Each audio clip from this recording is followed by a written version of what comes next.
Hey guys, Juan Mazo here again, and today we're going to be covering part 3 of how to work 4 hours a day every single day as a boss in a corporate gig.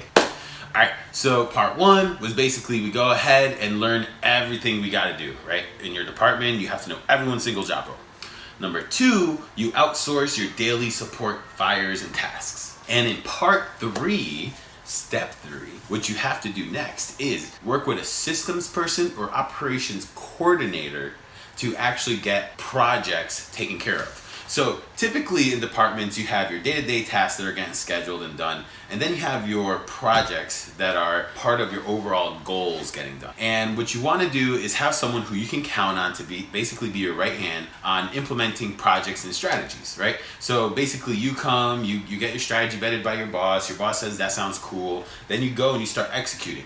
You know, you can have your boots on the ground people, your lowest tier person that handles support stuff, be a part of the project as an executioner, but you also want someone to help manage the project. Like, yes, you have to manage the project ultimately, but at the same time you can have someone who executes maybe some of the larger pieces. So maybe you have, I don't know, let's work in a project management world of like construction. You have a building that has to get built and someone needs to be the site foreman while you're managing the actual, financials and so on and so forth. The site foreman essentially manages the various contractors that are on site. So your site foreman can be like a general contractor as well, where they just manage all the various moving pieces, plumber, electrician, so on and so forth. This usually helps because that manager there, the supervisor, so to speak, is like managing all these little pieces. Typically, if you're a manager, you can have this type of a breakdown because you have like an assistant, and then you have a coordinator or assistant,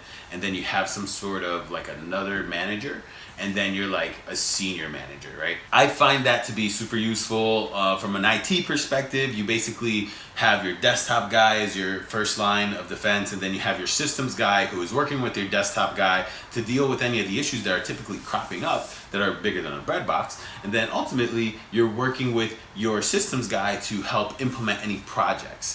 And this frees you up completely at this point to just work on bigger picture items. Now, at this point, you basically have a lot of time back on your plate.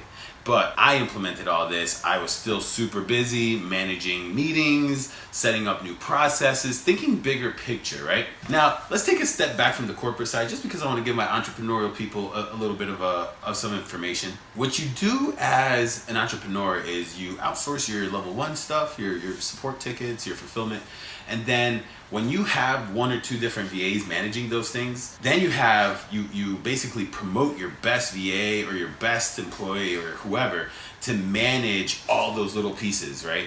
And that person is also the person you can go to say, hey, let's say you want to change your support system that you're using day to day.